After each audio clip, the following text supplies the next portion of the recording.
Yesa.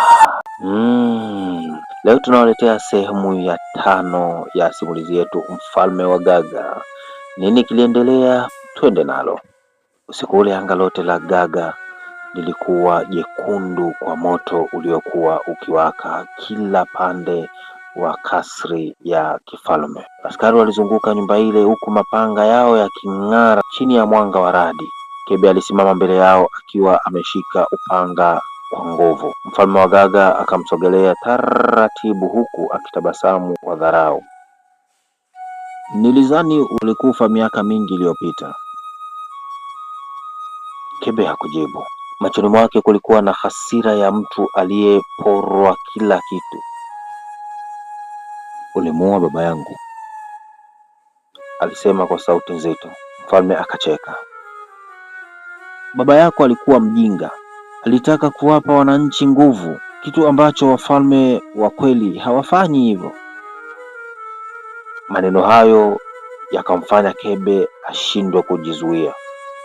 Kwa hasira kali alimvamia mfalme kwa upanga. Mapanga yao yaligongana kwa nguvu mpaka askari wengine wakarudi nyuma kwa hofu. Mfalme alikuwa na nguvu za ajabu kuliko kawaida.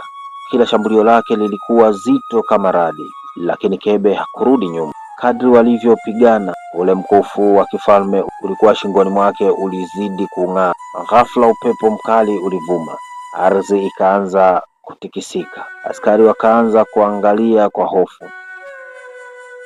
Nguvu za wafalme zimeamka, mmoja alinong'ona. Mfalme macho yake yakabadilika. Haiwezekani! Kebe ghafla akaona picha nyingine kichwani mwake.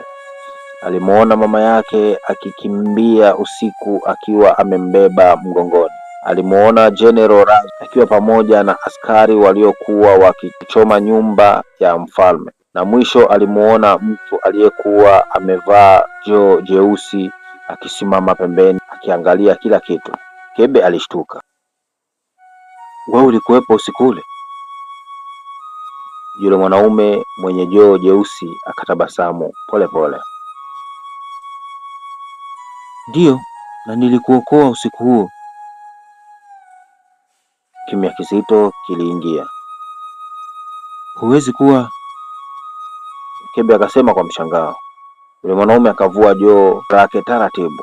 Askari wote wakapiga magoti chini kwa hofu. Alikuwa ni Jemedari Zuko, mtu aliyedhaniwa kufa miaka mingi iliyopita.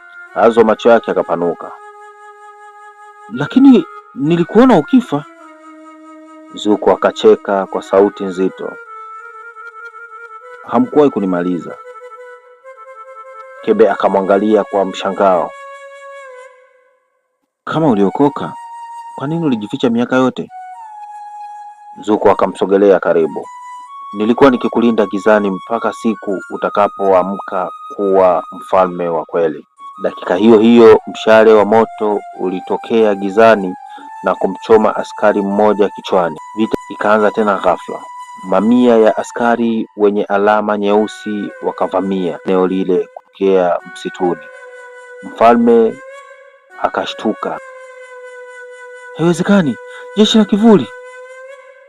Zuko akavuta upanga mkubwa mgongoni. Leo siri zote zitafufuka na damu itamwagika Gaga nzima. Kebe akashika upanga wake kwa nguvu huku macho yake yakiwa yamejaa moto wa kisasi. Usiku ule vita ya kweli ilikuwa inaanza. Na nini kiliendelea? Tukutane katika sehemu ya 6. Itaenda kutueleza ni nini ambacho kilitokea. Guys, cha kufanya tu subscribe, to like, turn on notification ili kuwa wa kwanza kupata video zetu. Sio ni watu mkisubscribe guys. Subscribe hapo ili kuendelea kupata simulizi tamu kutoka kwa Kebe TZ Simulizi. Hapa ni sehemu ya kuburudika tu, kupata vitu vizuri vitamu. Cha kufanya guys, hata kama unaona uvivu kucomment, pia unaweza kufanya kama wanavyofanya wengine, unapiga simu kupiga 0773543838 unakomentisha. Pia unaweza kupiga 0741543838 utakuwa pia umetisha. Toa maoni yako, nini tukibadilishe, nini tukiweke sawa ili mambo mengine yote yaweze kwenda sawa. Tukutane katika sehemu ya 6. Huyu ni Kebe TZ. Sina la kusema zaidi ya kusema Bye.